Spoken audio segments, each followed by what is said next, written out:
Hi, this is Mrs. B, and it's April 11th, 2020, and my quote du jour is, I like nonsense. It wakes up the brain cells. Fantasy is a necessary ingredient in living, and that was by Dr. Seuss, who had a wonderful imagination, and I love his books. All right, so I drew this picture this morning real quick, and it was inspired by my son's fourth grade teacher, Mrs. Weekly. This week, my son, he had his 10th birthday, and some people drove by the house. Thank you, Kennedy, Riker, Eddie, and Talia. And Mrs. Weekly, his teacher, did, and she had such a big smile on her face and wanted to hug my son so bad, but unfortunately, we just all can't do that right now. So, at another time. So, anyways, this was kind of like inspired by her, and this is also like how I feel. I miss all the kids at school, and it's a hug for you too, from Mrs. B.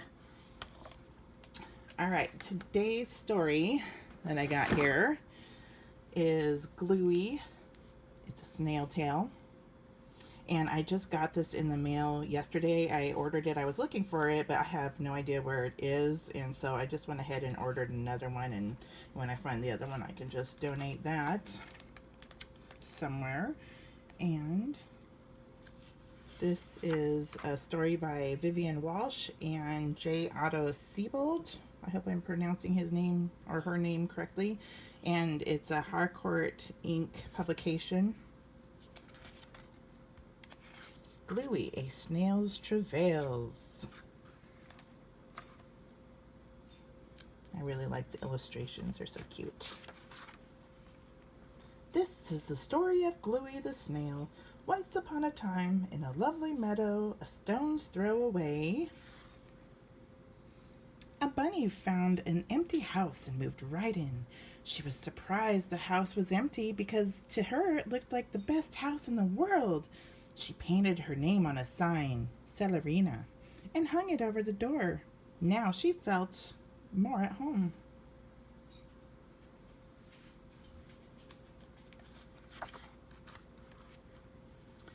Celerina didn't know it, but someone else lived there too.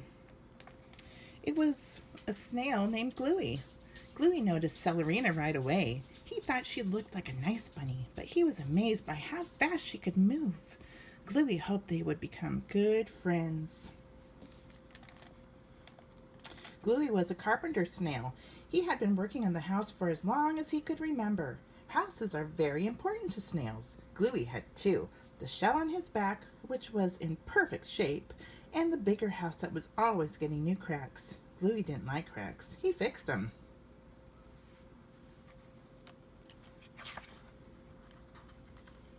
Smash! One day, Gluey was mending a corner of the house when he heard a loud crash. He looked inside and saw Celerina, and she was crying.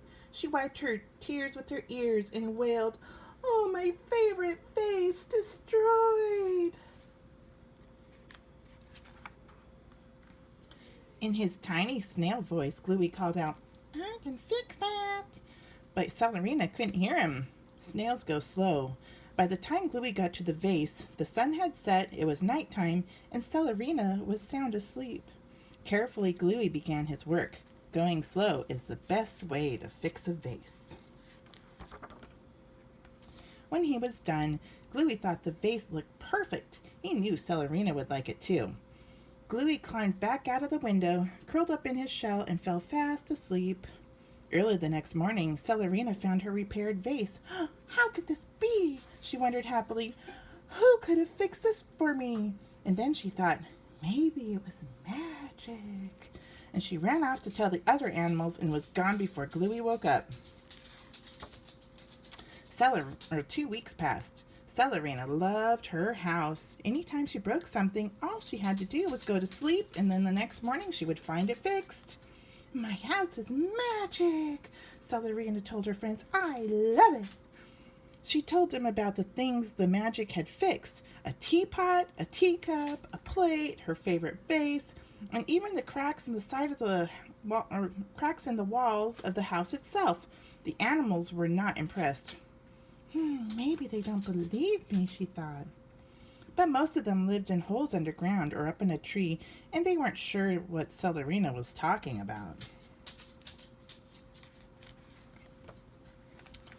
One day, while drinking tea, Celerina had a brilliant idea. I'll have a party. I'll invite the animals to my house. I'll serve toast and jam, and then I'll break the plate right in front of them. Won't they be surprised when it is magically repaired? Celerina started making the invitations. On each one, she drew a picture of her house and then painted the letters P-A-R-T-Y. Gluey noticed that the bunny was drawing pictures of the house over and over. Party, read Gluey. He wanted to help. I'll make the house look its best.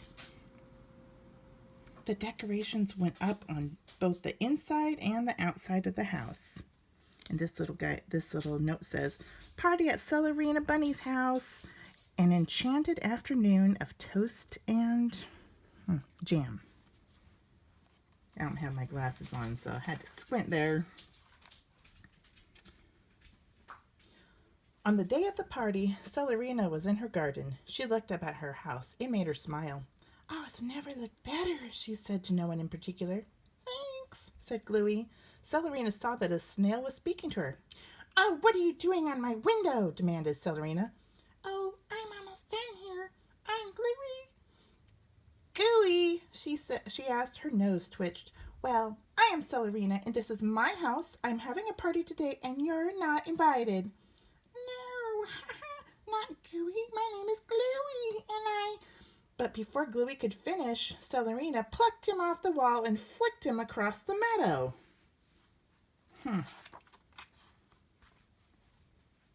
Poor Gluey. As he tumbled through the air, Gluey tucked his head in his shell. He hoped he would land on something soft. I hope so too. He landed in the middle of an especially soft mushroom. Hello, Gluey, are you okay? A voice asked. My shell doesn't feel right, but hey, you called me by my name. Gluey poked his head out. You know me. We do. Indeed, Gluey had landed in the center of the wee people's village. The village doctor was sorry to tell Gluey that there was a small crack in his shell. Oh, I don't like cracks, said Gluey quietly. Don't worry, said the doctor. We know shell medicine and we can fix it.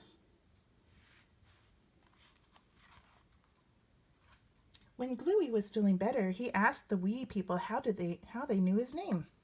Oh, we built your house, said the doctor. It was our first try and we accidentally made it too big. We were ambitious.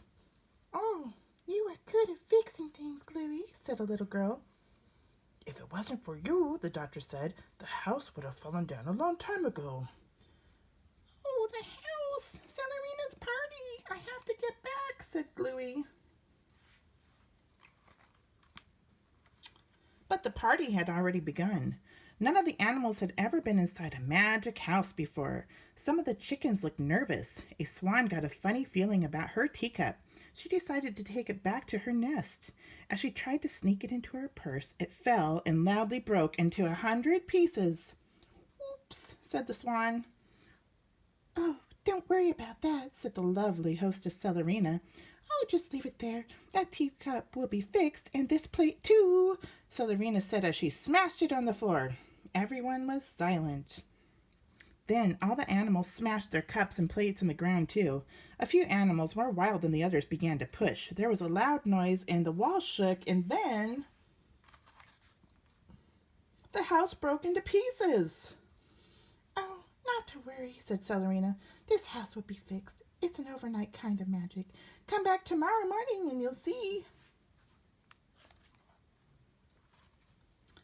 Celerina sat all alone in her garden. Her house looked bad.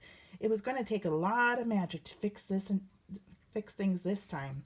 Just then she saw a snail with a bandage on its shell. Oh, hey, I know you. You're Gooey, she said. Do you want to watch magic fix this house? Yes, I sure do, said Gluey. As they waited, he told the bunny how he had been working on this house for as long as he could remember, and that he certainly couldn't fix it this time, so he was really glad magic would take care of it.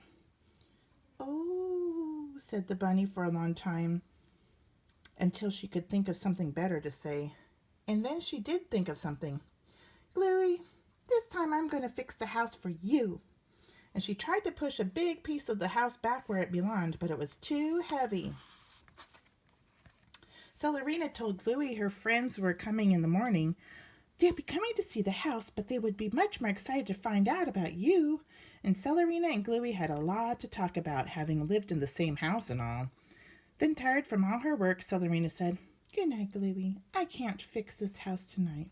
Gluey took one last look at the broken house and said, I wish we could fix it. We can, said the wee people, but Gluey didn't hear them. He was already asleep. When Gluey and Celerina woke up the next morning, they saw the most amazing thing. When the animals returned, Celerina introduced everyone to Gluey. This is Gluey. He lives here too. We know Gluey. He's the carpenter snail. Did he fix the house? They asked. Gluey spoke up. It was magic. And then the party started all over again, and it continued long past the animals' bedtimes. The snail and the bunny became the dearest of friends. They shared the house for many years. Every now and then, Celerina would think of the night they tried to fix the house, and she'd ask, Did we fix it? And Gluey would answer, I bet we did. And they found that friendship was the best magic of all. The end. Tell it again. Tell you what, you could just rewind this video, huh? This is in memory of Margaret Kilgallen. All right, so that was the story today, and I hope you enjoyed it. I like that story. All right, you guys take care, and we'll talk to you later. Bye-bye.